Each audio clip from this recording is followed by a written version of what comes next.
जनता के मन में कौन में आपका स्वागत है और मैं हूं आपके साथ लोकेश कुमार। झारखंड के चुनावी रण की बात करेंगे। झारखंड के 4 लोकसभा सीटों पर अगर बात करें 11 बजे तक की तो 27.80% मतदान हुआ। रांची लोकसभा सीट की बात करें तो अब तक 28.06% लोगों ने अपने वोट का इस्तेमाल कर लिया है। जमशेदपुर में 28.45% लोगों ने अपने मत का प्रयोग किया, तो वहीं गिरिडीह में 29% लोगों ने अब तक मतदान किया है। झारखंड के 4 लोकसभा सीटों पर 11 बजे तक 27.80% मतदान हो चुका है।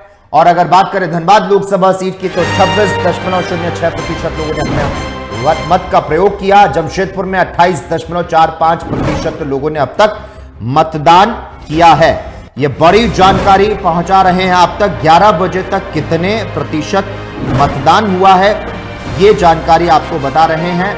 रांची की, धनबाद की, गिरिडीह की, तो साथ ही साथ जमशेदपुर की। जमशेदपुर में 28.45% लोगों ने मत का प्रयोग किया है। झारखंड के 4 लोकसभा सीटों पर लगातार मतदान जारी है। रांची लोकसभा सीट पर 28.06% लोगों ने, तो साथ ही धनबाद लोकसभा सीट पर 26.06% लोगों ने अपने मत का प्रयोग किया।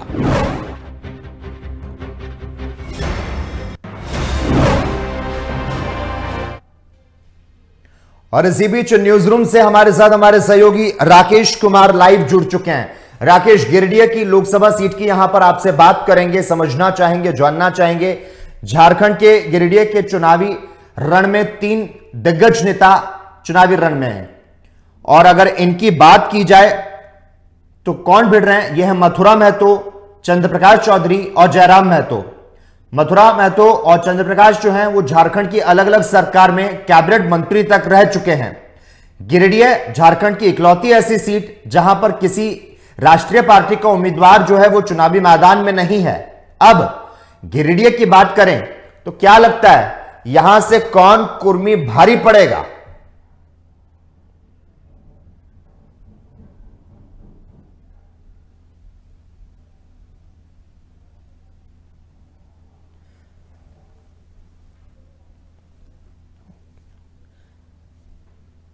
रांची से इस वक्त हमारे साथ Jharkhand state head Rakesh Kumar ji live जुड़ चुके हैं। राकेश जी, आपके पास आना चाहूंगा, समझना चाहूंगा, यहां पर गिरिडीह लोकसभा की हम बात कर लेते हैं तो क्या लगता है भारतीय जनता पार्टी और जेएमएम में जिस तरह से सीधी टक्कर है, आपको क्या लगता है कौन कुर्मी इस सीट पर भारी पड़ेगा?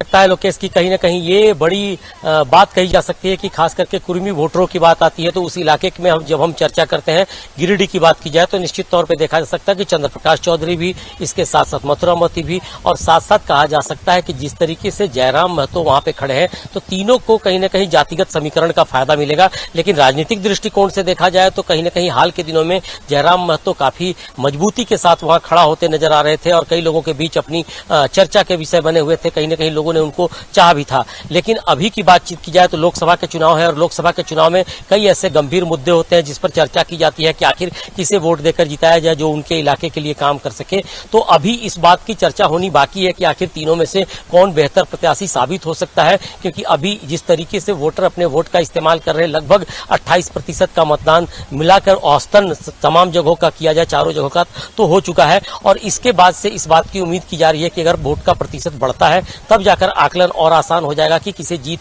और किसे हार मिलने की संभावना बनती है। लेकिन जहां तक कुर्मी वोटरों की बात है, उस इलाके में कुर्मी बहुल इलाके हैं और तीनों प्रत्याशी अगर कुर्मी वोट को अपने पास लाने की कोशिश करते हैं, लुभाने की कोशिश करेंगे तो कहीं ना कहीं वोटों का बंटवारा होगा। और इसमें जो पारंपरिक वोट होंगे, जिस तरीके से पहले से कहा जाता है कि पार्टी के स्तर पर और कैडर के स्तर पर जो वोट होते हैं उसकी संख्या कितनी होती है और उसका कितना प्रतिशत उनको मिल पाता है, तब जाकर पता चल पाएगा कि आखिर कौन जीतेगा या कौन हारेगा या किसका पलड़ा भारी हो सकता है। लेकिन फिलहाल की बातचीत की जाए तो उस इलाके में तीनों प्रत्याशी अपनी अपनी पूरी ताकत झोंक चुके हैं और कोशिश कर रहे हैं कि तमाम लोगों को वोट के लिए सामने लाया जाए और जो लोग ज्यादा वोट दिलाने में कामयाब होंगे उसको हो सकता है कि फायदा होगा। जी राकेश जी, क्या लगता है जो गर्मी का सितम है, जो गर्मी का टॉर्चर है, उस पर जो मतदाताओं का जोश है वो कितना हाई नजर आ रहा है? जिस तरह से गर्मी जो है वो लगातार बढ़ती जा रही है, और अगर बात करें 11 बजे तक की, तो क्या कुछ आंकड़े सामने आए? कितने प्रतिशत मतदान हुआ है?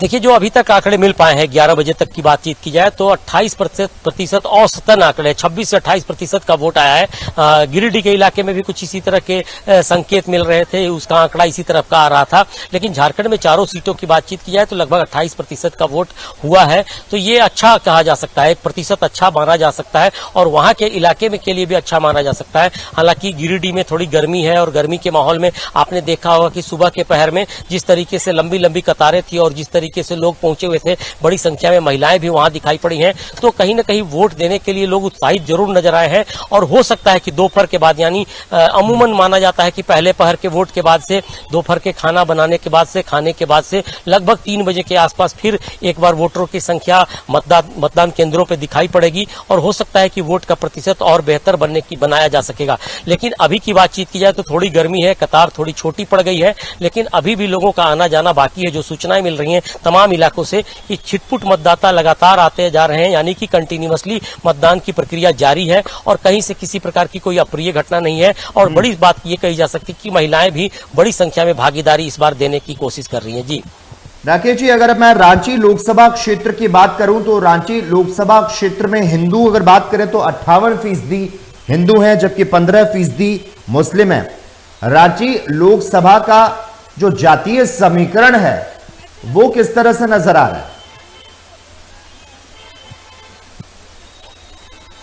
देखिए, जिस तरीके से आपने जिक्र किया कि हिंदू वोटरों की, तो 58% बड़ी संख्या कही जा सकती है। लेकिन इस बार की बातचीत की जाए तो थोड़ा अगर कुर्मी नाराज दिखाई पड़े और कहीं न कहीं हिंदू वोट के अंतर्गत ही उनकी संख्या आएगी, तो अगर वो नाराजगी व्यक्त करते हुए कहीं और शिफ्ट करते हैं तो थोड़ी परेशानी जरूर बढ़ सकती है। परेशानी बढ़ेगी या कितना मार्जिन कम होगा, ये देखने वाली बात होगी। लेकिन फिलहाल की बातचीत की जाए तो जिस तरीके से जातीय समीकरण और धार्मिक समीकरण को लेकर रांची जैसी सीट पे जब चुनाव होते हैं तो कहीं न कहीं बीजेपी का पलड़ा हमेशा भारी रहता है, और पहले भी देखा गया है इस तरह का कि बीजेपी इन्हीं सारे मुद्दों को लेकर बातचीत करती है और इस इलाके में जीत हासिल करती आई है।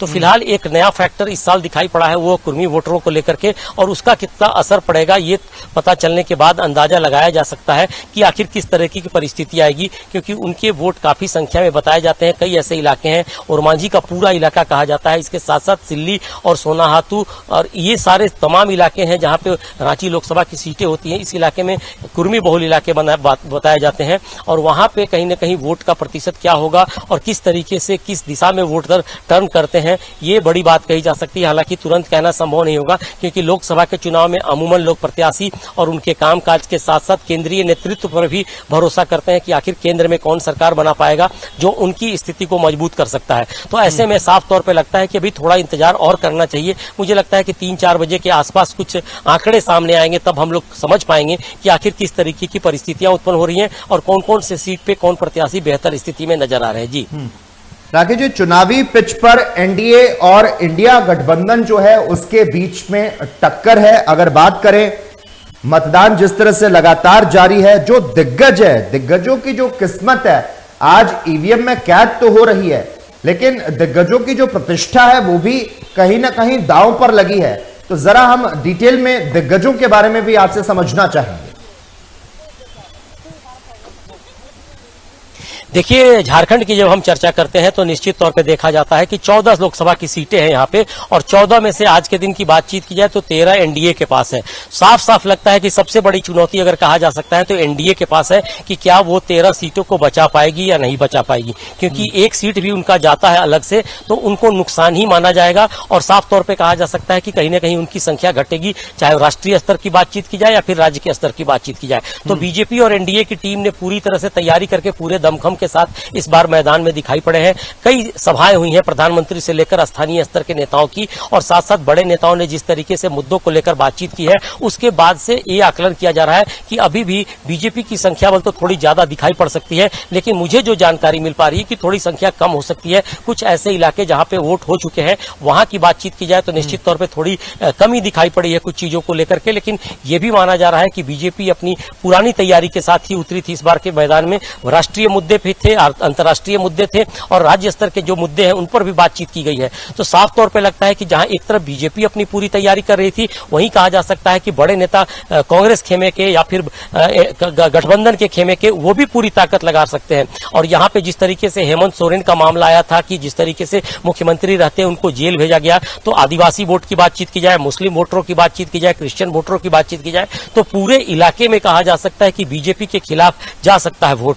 ये एक बड़ी बात कही जा सकती है। इसके अलावे इस इलाके की हम जब चर्चा करते हैं, महंगाई, बेरोजगारी, ये पलायन और विस्थापन, ये 4-5 मुद्दे हैं जिनको लेकर लगातार सवाल खड़े होते रहे हैं और कहीं न कहीं केंद्र सरकार पर भी सवाल खड़े होते रहे कि आखिर इन मुद्दों को किस तरीके से वे लेती है और गंभीरता से क्यों नहीं सोचती है। तो इनके भी वोट कहीं न कहीं दूसरी तरफ जा सकते हैं, यानी कि गठबंधन को फायदा मिल सकता है। तो मुद्दे भी काम करेंगे, साथ साथ राष्ट्रीय स्तर, अंतर्राष्ट्रीय के नेताओं का भी काम आएगा बातचीत, और साथ साथ ये भी कहा जा सकता है कि कई ऐसी चीजें होंगी जिसको लेकर स्थानीय स्तर पर फैक्टर काम करेंगे, जिसको लेकर लोग वोट दे रहे हैं। मुझे लगता है कि थोड़ा इंतजार करना चाहिए, थोड़ा आकलन हम जरूर करेंगे और हो सकता है कि हम जब मतदान खत्म हो जाएगा यानी 1 जून की बात हम करेंगे तो थोड़ा एनालिसिस हम लोग लगातार करते जा रहे हैं। एक सर्वे रिपोर्ट भी कोशिश करेंगे जब रिजल्ट आ जाएगा, रिजल्ट आने के ठीक पहले यानी कि चुनाव खत्म हो जाएगा। राकेश जी, रोकना चाहूंगा, दोबारा से आपके पास आऊंगा। इस वक्त की बड़ी अपडेट जो है वो तमाम दर्शकों तक पहुंचा देते हैं।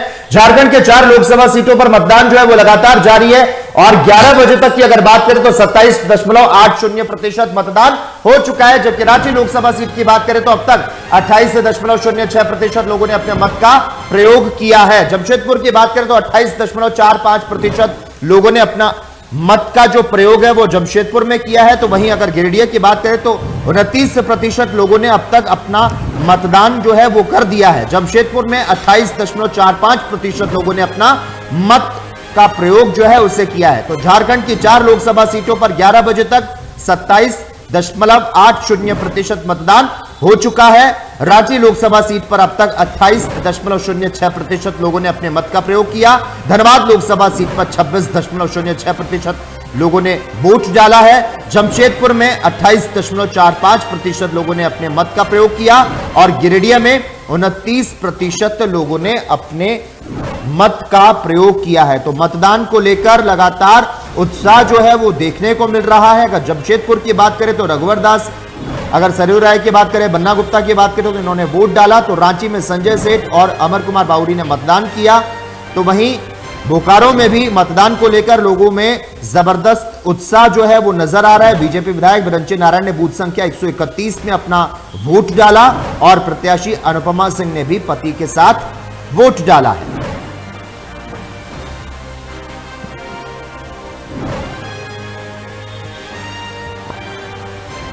ठीक है, और इसी के साथ ही रांची से हमारे साथ राकेश जी भी लगातार लाइव जुड़े हुए हैं और न्यूज रूम से मेरे सहयोगी प्रकाश भी इस वक्त मौजूद हैं। प्रकाश, जिस तरह से बात कर रहे थे हम गिरिडीह लोकसभा की, तो आपके पास आकर यह समझना चाहूंगा गिरिडीह के बारे में। झारखंड के गिरिडीह के चुनावी रण में 3 दिग्गज कुर्मी नेता आपस में भिड़ रहे हैं, मथुरा महतो, चंद्रप्रकाश और जयराम महतो। मथुरा महतो और चंद्रप्रकाश चौधरी झारखंड की अलग अलग सरकार में जिस तरह से कैबिनेट मंत्री रह चुके हैं। गिरिडीह झारखंड की इकलौती ऐसी सीट है जहां पर किसी राष्ट्रीय पार्टी का उम्मीदवार चुनावी मैदान में नहीं है। अब आपको क्या लगता है गिरिडीह में कौन कुर्मी आखिर भारी पड़ता नजर आएगा आज जिस तरह से मतदान हो रहे हैं उसको देखते हुए? जी बिल्कुल, आपने सही कहा। अगर हम बात करें गिरिडीह लोकसभा की तो गिरिडीह लोकसभा में जो अभी वोटिंग परसेंटेज है जो सबसे अधिक है, 29% वोटिंग जो है 11 बजे तक हो चुका है। और धनबाद की अगर हम बात करें तो धनबाद चौथे स्थान पर है। देखिए 4 लोकसभा क्षेत्र चुनाव हो रहे हैं, उसमें से धनबाद जो है वो सबसे नीचे पायदान पर खड़ा है वोटिंग परसेंटेज के मामले में। अगर हम गिरिडीह की बात करें तो गिरिडीह में देखिए लगातार ये कहा जा रहा था कि आंसू और जीवन के बीच सीधी टक्कर मानी जा रही थी, लेकिन जैसे ही जयराम महतो की एंट्री होती है वहां त्रिकोणीय मुकाबला हो जाता है। और त्रिकोणीय मुकाबले इस प्रकार से है कि तीनों कुर्मी जाति से ही आते हैं और तीनों के वहां अलग अलग अपना अपना वोट बैंक है। तो तीनों प्रत्याशी जो है वो तीनों प्रत्याशी जो है वो अपने अपने वोट बैंक को साधने में लगे हुए हैं। और यही कारण है कि गिरिडीह की लड़ाई बड़ी ही दिलचस्प हो गई है। अगर हम बात करें जयराम महतो, तो जयराम महतो एक युवा चेहरा है, एक युवा नेता है। अगर हम बात करें चंद्र प्रकाश चौधरी के, तो 2 बार वो झारखंड सरकार से मंत्री रह चुके हैं। अगर हम बात करें मथुरा प्रसाद महतो, तो वो टुंडी के विधायक है और पूर्व में वो झारखंड सरकार में वो राजस्व मंत्री का भी पद संभाल चुके हैं। तो काफी जबरदस्त टक्कर जो है वो गिरिडीह लोकसभा क्षेत्र में देखने को मिल रहा है। लेकिन वोट परसेंटेज की बात करें तो वोट परसेंटेज में भी इस बार गिरिडीह अव्वल नंबर पर रहा है। परसेंटेज की अगर हम बात करें तो 29% मतदान जो है वो गिरिडीह में अभी तक हो चुका है और यह अनुमान लगाया जा रहा है कि 62 से 63% मतदान जो है वो 5 बजे तक गिरिडीह लोकसभा क्षेत्र में हो जाएगा। लेकिन अगर हम धनबाद की बात करें, धनबाद में देखिए कई बार ये जिला प्रशासन की तरफ से भी लोगों से अपील किया गया, लगातार अपील किए जा रहे थे कि आप घरों से निकलिए, मतदान कीजिए। लेकिन लोग सुबह तो बूथों पर नजर आ रहे थे, लेकिन जैसे जैसे दिन चढ़ रहा है वैसे वैसे लोग अब अपने घरों पर दुबक रहे हैं, मतदान केंद्रों की ओर रुख नहीं कर रहे हैं, क्योंकि काफी अधिक गर्मी है और गर्मी के कारण लोग घरों पर ही रहना पसंद कर रहे हैं। अगर कुछ लोगों से हमने बात भी की तो उन्होंने कहा है कि देखिए अभी 1 बजे से 12 बजे का समय है और ऐसे में काफी धूप भी है, तो हम 3 बजे के बाद मतदान करने के लिए घर से निकलेंगे। लेकिन इसी प्रकार के जो लोग हैं जो घर पे चले जाते हैं आराम करने के लिए और फिर वो दोबारा नहीं आते हैं मतदान केंद्र में अपना मत का प्रयोग करने के कारण, मत का प्रयोग करने, इसी कारण वोटिंग परसेंटेज जो है वो धनबाद में काफी गिरता हुआ दिख रहा था। इस बार उम्मीद थी कि शायद जो डब्बा जो लगा हुआ था धनबाद में कम वोटिंग का, वो कम से कम इस बार फूटेगा और अधिक से अधिक मतदाता जो है घरों से निकलकर मतदान केंद्र पहुंचेंगे। लेकिन जो अभी परसेंटेज आया है 4 लोकसभा क्षेत्र की, अगर हम बात करें जमशेदपुर, रांची, गिरिडीह और धनबाद, तो धनबाद का परसेंटेज सबसे कम है अभी के 11 बजे की अगर हम बात करें तो। देखिए जिस प्रकार से लोगों में उत्साह देखने को सुबह सुबह मिल रहा था, वो उत्साह अब कहीं ना कहीं कम दिख रहा है। मतदान केंद्रों में लोग तो पहुंच रहे हैं लेकिन बहुत ही कम संख्या में पहुंच रहे हैं। अगर हम सुबह की बात करें, 9 बजे तक की बात करें, तो लंबी लंबी कतारें जो थे वो मतदान केंद्र से बाहर लगी हुई थी। एक और महिलाओं की लंबी लाइन थी तो दूसरी और पुरुषों की लाइन थी। और हमने भी जब प्रत्याशियों से बात किया तो उन्होंने भी कहा कि घरों से निकलकर आप मतदान केंद्र में पहुंचे और अपना मत का प्रयोग करें। जिला प्रशासन के द्वारा लगातार अपील भी किए जा रहे हैं, लेकिन जिस प्रकार से गर्मी है और गर्मी को देखते हुए लोग घरों में रहना पसंद कर रहे हैं, न कि मतदान केंद्र पर जाकर अपना मत देने का कोशिश कर रहे हैं। तो ये माना जा रहा है कि 4-5 बजे का जो फेज है, जो 4 बजे के बाद का समय है, उसमें वोटिंग परसेंटेज बढ़ सकता है और काफी संख्या में जो वोटर है वो घर से निकलकर इस बार मतदान केंद्र तक पहुंचेंगे। जी बिल्कुल, कहीं ना कहीं धनबाद के सिंदरी में वोट बहिष्कार की भी जो सूचना है वो भी सामने आई थी। लोगों में भी आक्रोश जो है वो नजर आया था। लोकसभा चुनाव के 6ठे चरण का चुनाव जो है वो लगातार जारी है। झारखंड में आज 4 लोकसभा सीटों रांची, धनबाद, जमशेदपुर और गिरिडीह लोकसभा में मतदान लगातार जारी है। इन चारों सीटों में राज्य के 6 जिले और 24 विधानसभा क्षेत्र आते हैं। इन 4 सीटों पर 93 प्रत्याशी जो हैं वो आज अपनी किस्मत को आजमाते नजर आ रहे हैं। रांची से 27, गिरिडीह से 16 और धनबाद और जमशेदपुर में 25-25 प्रत्याशी जो हैं वो मैदान में हैं। प्रकाश, आपके पास आना चाहूंगा। चुनाव आंकड़ों की अगर बात करें तो उनके मुताबिक 6ठे चरण में झारखंड के 82,16,506 मतदाता जो हैं वो अपने मताधिकार का प्रयोग कर रहे हैं। लेकिन त्रिकोणीय संघर्ष में कहीं ना कहीं गिरिडीह जो सीट है वो भी फंसी हुई है। सबके अपने अपने दावे हैं, सबके अपने अपने वादे हैं। क्या लगता है यहां पर किस तरह से दिलचस्प मुकाबला देखने को मिल सकता है प्रकाश?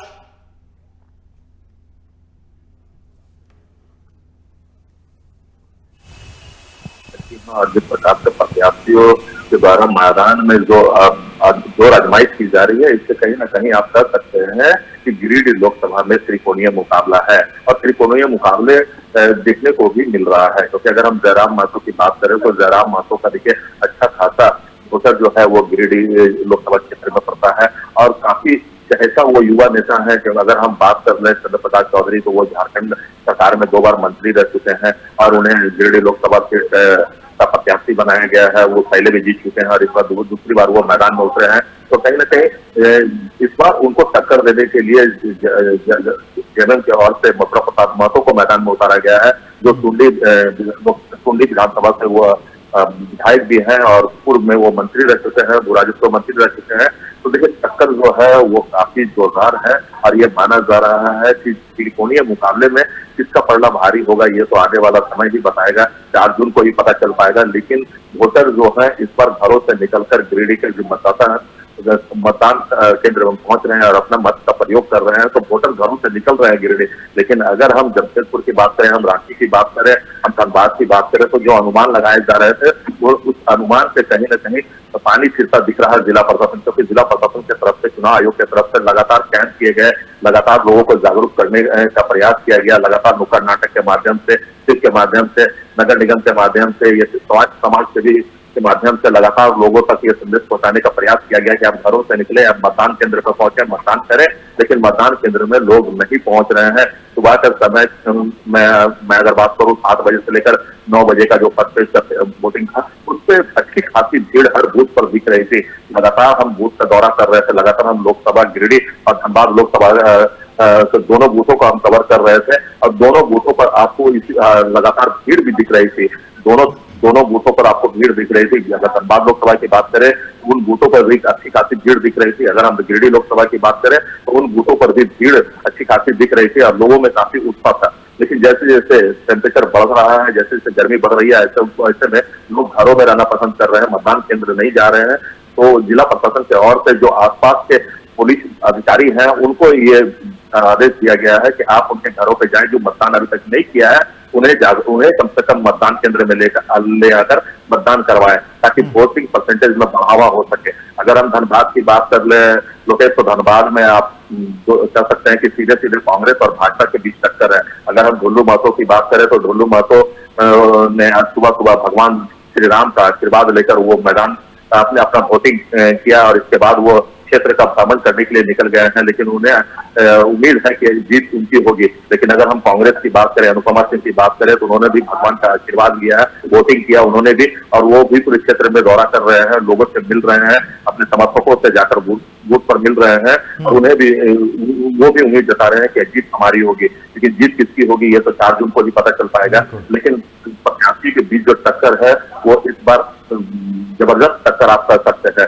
क्योंकि देखिए जो कांग्रेस पूरी तरह से खत्म हो चुकी थी, पूरी तरह से आईसीयू में चला गया था, उस कांग्रेस को अनुपमा सिंह ने जिंदा कर दिया है। अगर हम बात करें कांग्रेस के अंदर जिस प्रकार से विसर्गात चल रहा था, उसे भी कहीं न कहीं खत्म करने का प्रयास किया गया, क्योंकि जैसे ही अनुपमा सिंह को टिकट दिया गया तो अनुपमा सिंह के विरोध में कांग्रेस के कई सारे नेता जो हैं वो भाजपा में जाकर शामिल हो गए या पार्टी से अपने आप को अलग कर लिए। तो ऐसे में कोयलांचल में देखने को मिला कि जो लोग भाजपा को, कांग्रेस को छोड़कर भाजपा में शामिल हुए या पार्टी से नाराज थे, उन लोगों को मनाने का प्रयास किया गया है, एक प्लेटफॉर्म पर लाने का प्रयास किया गया है। सेवा दल जो कांग्रेस का एक विंग है जो पूरी तरह से खत्म हो चुका था, उसे उन्होंने फिर से जिंदा किया है और सेवा दल के द्वारा लगातार गाँव में जाकर उन्होंने प्रचार प्रसार करवाया।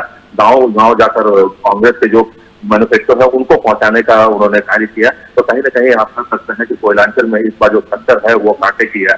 देखिए कुछ खबरें जो आई है हमारे पास सिंदरी, अगर हम सिंदरी की बात करें तो सिंदरी में कुछ लोगों ने वोट बहिष्कार कर अपना विरोध जताया है, लेकिन जिला प्रशासन की टीम और चुनाव आयोग की टीम वहां पहुंची और लोगों को समझाकर फिर मतदान करने के लिए उन्हें मना लिया गया है। उनका मांग था कि हमारे यहाँ हमारे क्षेत्र में ना तो बिजली की सुविधा है, ना पानी की सुविधा है, लगातार पलायन जो है लोगों का हो रहा है, तो इसे रोकने के लिए जिला प्रशासन की ओर से कोई भी ठोस पहल नहीं किया गया था, कदम नहीं उठाया गया था, जिसे लेकर लोग वहां नाराज थे और यही कारण था कि वहां वोट बहिष्कार की बात लोग कर रहे थे। वोट देने के लिए कोई भी उस बूथ पर नहीं गए थे, तो जिला प्रशासन की टीम ने सारे लोगों से बात कर, गाँव के लोगों से बात कर उन्हें बूथ पर ले गए और वोटिंग जो है वहां प्रारंभ हो चुका है। शांतिपूर्ण मतदान चल रहा है। अगर हम धनबाद की बात करें तो विधायक राज सिन्हा जो है वो अपने परिवार के साथ, अपने बेटे के साथ उन्होंने वोटिंग किया है। उन्होंने भी कहा है कि घरों से निकलकर आप आए और मतदान केंद्र में अपना मत का प्रयोग करें। इस दौरान धनबाद के उपायुक्त जो है माधवी मिश्रा, उन्होंने भी अपना वोट का प्रयोग किया, उन्होंने अपना वोट दिया। एसएसपी की बात करें तो उन्होंने भी अपना वोट दिया है। पीएन सिंह की बात करें तो वो लक्ष्मी नारायण विद्यालय स्कूल पहुंचे जहां उन्होंने अपना मत दिया है। तो इस प्रकार से जितने भी यहाँ के सेलिब्रिटी है धनबाद के, जो भी मुख्य लोग हैं, वो सारे लोगों ने अपने घरों से निकलकर मतदान केंद्र पहुंच रहे हैं और लोगों से अपील कर रहे हैं कि आप भी आए और मतदान करें। जी बिल्कुल ठीक है प्रकाश जी, धन्यवाद आपको तमाम जानकारी साझा करने के लिए। राकेश कुमार जी आपका भी धन्यवाद और रांची से तमाम अपनी रिपोर्ट को हमसे साझा करने के लिए। तो लोकतंत्र का आज महापर्व है और ऐसे में आप सभी की भी आहुति आवश्यक है और ऐसा मौका बार बार नहीं आता है। आज अगर जो अवसर मिला है तो क्यों ना अपना हक जताते हुए आप भी अपने बूथ तक पहुंचे और मतदान करते हुए लोकतंत्र को मजबूत बनाएं। टीवी 45 भी आपसे यही अपील करता है, क्योंकि जिसका इंतजार था वो घड़ी आ चुकी है। आज सजा हुआ है झारखंड में तीसरे चरण का लोकसभा चुनाव का रण। 82,16,506 मतदाता आज अपनी उंगली से सुबह के 7 बजे से लगातार सियासतदानों की तकदीर का फैसला कर रहे हैं। वोटिंग लगातार जारी है और ईवीएम में दिग्गजों की जो किस्मत है वो भी कैद हो रही है, और सारे जो दल है वो अपनी अपनी जीत हार का गणित लगाने में जुटे हुए हैं, और सारे समीकरणों की जो समीक्षा है वो भी आपके सामने रखी जा रही है कि इस बार झारखंड के रण को जीतना कितना आसान है या फिर नहीं है। यहां पर किसी की भी जीत जो है इस बार हलवा नहीं नजर आ रही है। ऐसे में यहां पर आखिर कौन जीतेगा इस रण को, आज हमने इस पर चर्चा की, झारखंड के भविष्य को तय करने वाले भाग्य विधाता की। और इसी के साथ ही हमारे इस वक्त के बुलेटिन में बस इतना ही। तमाम अहम खबरों को देखने के लिए जुड़े रहिए आप हमारे साथ और देखते रहिए टीवी 45।